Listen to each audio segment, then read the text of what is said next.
क्या जानेगा कि पुलिस अधीक्षक का क्या प्रतिकूल आवेदन हुआ? क्या आपका पुलिस अधीक्षक कोई काम करता है क्या, सिवाय इसके कि पोस्ट ऑफिस के जैसा काम करता है?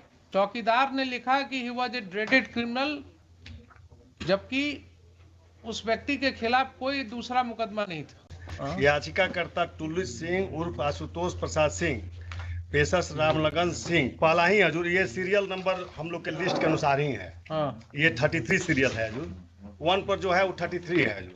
अभियुक्ति हजूर 9/3/2022 को आयोजित राज्य दंडादेश परिहार परिषद की बैठक में पुलिस अधीक्षक के प्रतिकूल प्रतिवेदन के कारण असमय कारा मुक्ति का प्रस्ताव ये कोई रीजन है शर्मा जी? ये हजूर लेटेस्ट ऐसे कहीं रीजन दिया जाता है?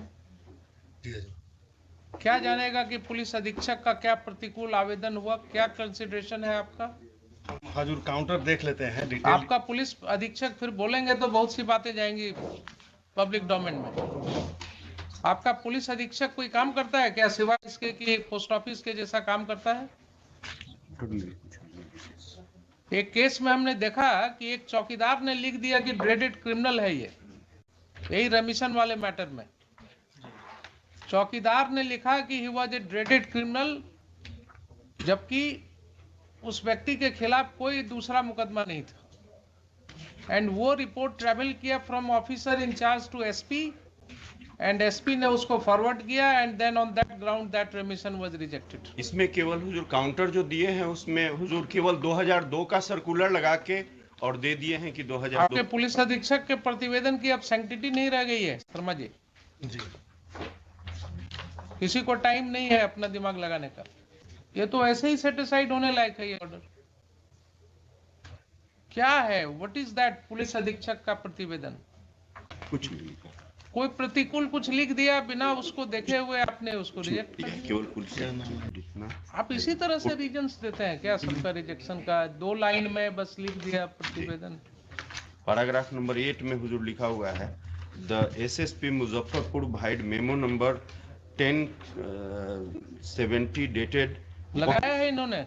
Has he brought it on record? जी ना, जी ना। तब total in application of mind, इसी को कहा जाता है क्लोज माइंड से काम करना।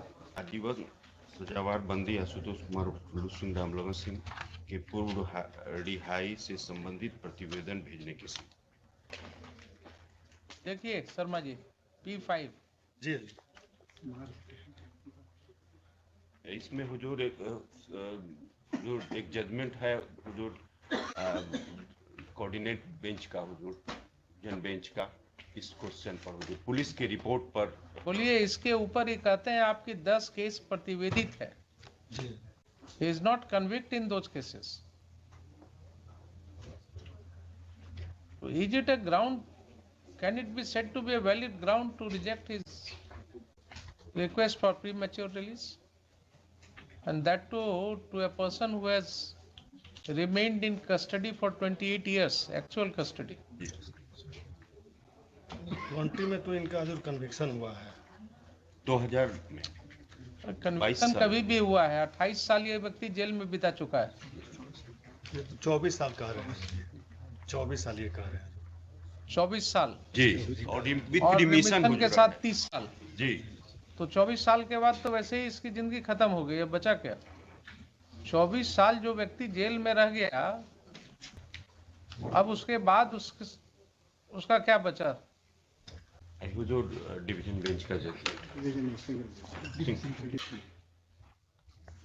पुलिस रिपोर्ट पर ही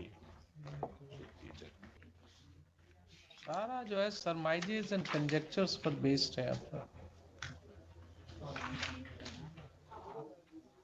Is it your policy that if 10 cases are lost, 10 cases are pending against him, then he would not be entitled to be considered for release? बोलिए Sharma ji. There is heinous crime, my lord. The bar, my lord.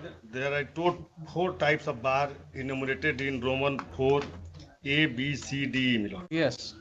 पढ़िए क्या? First, my lord, prisoner convicted of heinous offence. ठीक है। Such as rape, डकैती, terrorist crime, etc. These are the inclusive, my lord, not exhaustive. Not covered. Petitioner is not covered under this. He is convicted under section 302, my lord. And 302 is eligible for. prisoner who have been convicted for organized murder in a premeditated manners and in an organized manner. That is not your case. Professional murderer who have been found guilty of murder by hiring.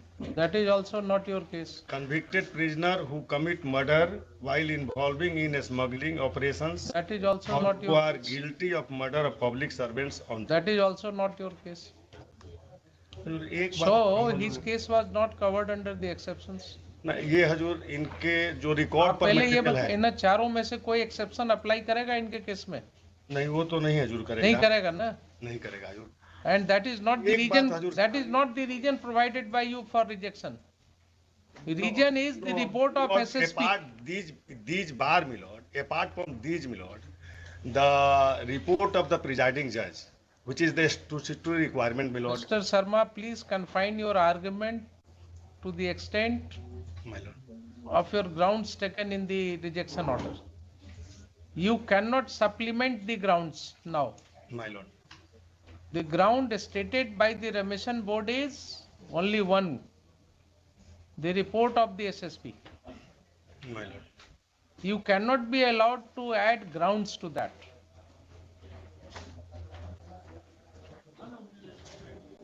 You cannot supplement. I did not tell you the propositions of law, the first principles of law. Something which you have not stated in your order, you cannot be allowed to defeat the petitioner by adding grounds to that.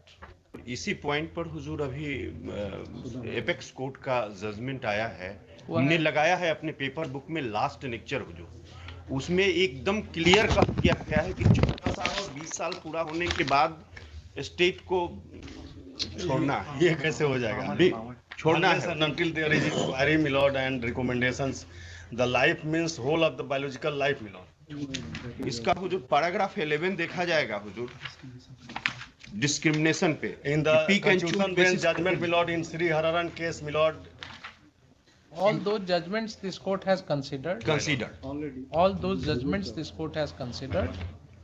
और दूसरा एक Unless, बात हजूर हम unless, कहना- unless the Hazur- judgment Hazur says के that knowledge he में has एक बात to हम be लाना kept चाहते हैं। confined till his death. My Lord हाँ। Specifically जब तक ये नहीं जजमेंट में आपको आएगा, he will be entitled for the. It's entitled for consideration by the No, no. by the Yes. competent No, authority, my lord. Just a minute. तो consideration आप देंगे within the four Consideration in corners, terms of the policy, my lord. within the four corners of the policy Policy, my only. lord. Show me na. Show me that how his case is liable to be rejected under your policy. इसमें तो You just read ground out ये the बता four रहे हैं कि exceptions. Police report adverse है, So you read out the four exceptions. my lord. Show me that this policy contains any stipulation that if there are some cases pending against him as under trial prisoner, he would not be entitled for remission. दिखा दीजिए, you will succeed. हम ये कह रहे हैं जो कि this is the bar, this is the bar. This case is not covered under that bar. हाँ, this case is not covered under that bar. Right. If the case is not covered under that bar, my lord, there is some other consideration, my lord. The consideration is, my lord, the one is the statutory requirement under the 433 itself, my lord, the report of the presiding judge, my lord. The second is the probation officers, my lord. The third is the police report, my lord, and other, my lord, the jail authority, my lord, report of the jail authority. For the reasons, my lord, the jail authority is, आपने you took name of some of the authorities. my lord. This is not your case that any of those authorities have submitted any adverse report against The him. one authority has submitted adverse report, the SSP. police, my lord. Now police has submitted adverse report. My lord. Confine your argument to that only. Focus on that for the present. What is that report? That report says annexure P by 5. Annexure P by 5 says कि इनके खिलाफ 10 मुकदमा लंबित है अभी, और इसलिए इनको अगर छोड़िएगा तो फिर से ये इन्वॉल्व हो सकते हैं क्राइम में। 24 साल से ये व्यक्ति जेल में है। आपके एसएसपी को क्या इंफॉर्मेशन है कि ये 24 साल के बाद जेल से निकल करके फिर से क्राइम में इन्वॉल्व हो सकते हैं? लिख दिया। ये तो किसी भी व्यक्ति के बारे में वैसे भी बोला जा सकता है। जब सकने वाली क्रिया में आप जाइएगा, नहीं, since there is 10 cases pending 10 and the cases, tender age of his Mr. Milord Sharma, 10 cases as under trial prisoner. under trial, Milord. Therefore, Presumption Milord, will be of therefore, Milord, innocence. there is possibility to influence the evidences. Very good, very good. So you are not visiting the Milord, jail's premises. सुनिए, P6, Milord. सुनिए, jail premises आपने नहीं visit किया है ना? We are visiting the jail premises. Only 2 days back I have visited the central jail, this Khudiram Bose Central Jail at Muzaffarpur. 2 days back only. And my observation was that even the convicts who were facing life imprisonments, they were behaving so cordially and in a disciplined manner. जितने discipline के साथ वो वहां थे, जितनी समझदारी से वो कॉर्डियली इंटरेक्ट कर रहे थे मेरे से, वो यही दिखाता था कि they are also member of the civilised society. They must have fallen prey to the circumstances. और सुनिए, उसमें हमने देखा 23 जुवेनाइल्स रिपोर्ट हुए जेल में, जिनका केसेस मैं एग्जामिन करवा रहा हूं अभी. एंड एक बच्चे ने ये कंप्लेंट किया कि साहब, how after arresting me I have been brutally assaulted. And उसका फोटोग्राफ्स मैंने निकलवाया जेल सुपरिटेंडेंट से.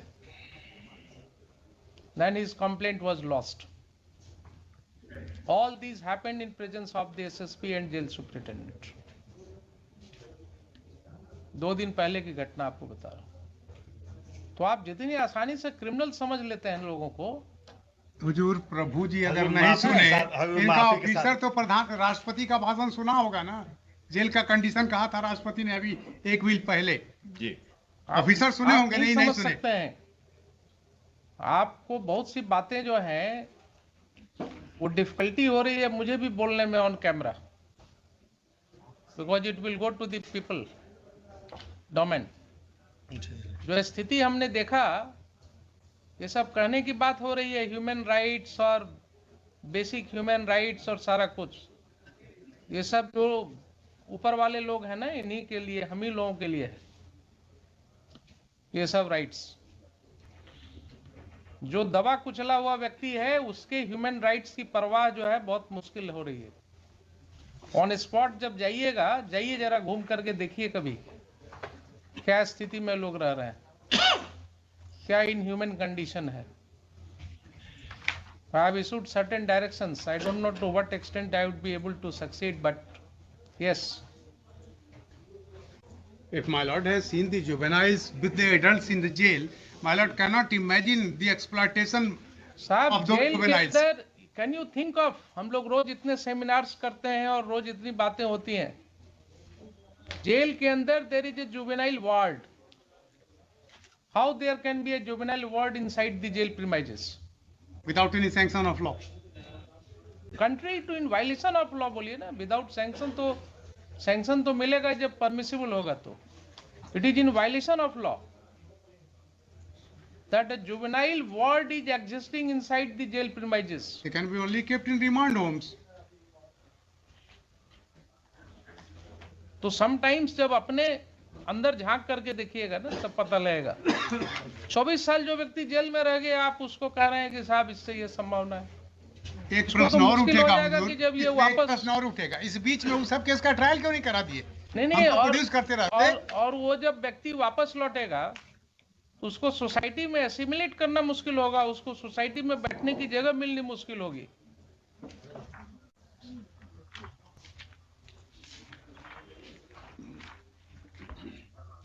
पढ़िए, बहुत सी किताबें हैं इस पर research. When the prisoners come home, when the prisoners come home, एक बुक ही है, काफी दर्दनाक कहानियां आपको उसमें मिलेंगी कि जब वो लौटते हैं प्रिजन के बाद इतने साल की सजा भोग करके, देर आफ्टर उनको क्या क्या फेस करना होता है अपनी ही सोसाइटी में। इसलिए अपने ऑफिसर्स को कहिए थोड़ा दया दिखाने की जरूरत नहीं है, लेकिन कानून के ऊपर जो है अपने आप को मत रखें। इस तरह का अनमाइंडफुल लेटर जाएगा और उस पर रेमिशन बोर्ड के कितने सदस्य होते हैं उसमें? उसमें हजूर 6 सदस्य हैं। 6 सदस्य हैं। होम सेक्रेटरी हैं, लॉ ये सारे सेक्रेटरी होम हैं, सेक्रेटरी एंड अदर डिस्ट्रिक्ट सदस्य सेशन जो पटना हैं, हैं। इनको अपनी दिमाग लगाने की जरूरत नहीं है क्या? किन्हीं एक को हुजूर ने आज बुलाया था। सब लोग बड़े ही हैं। मतलब ये होम सेक्रेटरी हैं, लॉ सेक्रेटरी हैं, डिस्ट्रिक्ट एंड सेशन जज पटना है, सब दस्तखती करने वाले हैं, आईजी प्रिजन है, और सबको अपने परवाह है, सब बड़े लोग हैं, बड़े लोग हैं, दस्तखत करने की जरूरत है सिर्फ। अदरवाइज अगर इतना माइंड लगा लिए होते इसमें और एक बार पढ़ लिए होते 10 मिनट ठहर करके, तो ये आदमी रिलीज हो गया होता। इस ग्राउंड पर रिजेक्ट हो ही नहीं सकता है कभी। आप बोल रहे हैं बहुत अच्छा लग रहा है जी हजूर, लेकिन मेरा अनुभव जो है वो इनको सपोर्ट कर रहा है। हजूर एक हम आपको अपना जेल अनुभव में, बताएं हजूर। मुझे जेल में ऐसी औरतें मिली, जी हजूर, महिलाएं मिली, जी हजूर, जिन्होंने रोते हुए कहा कि साहब मेरे घर से कोई देखने अब हमको नहीं आता है, हमको कोई मिलने नहीं आता है, और हमको भी मालूम नहीं है कि हमारा केस क्या है, कहाँ है, किस हालात में। लिखे heard learn council for the petitioner and mister Prabhu Narayan Sharma, learned AC to AG for the state. Petitioner in the present writ application is seeking a direction to the respondent authorities to reconsider his case for premature release.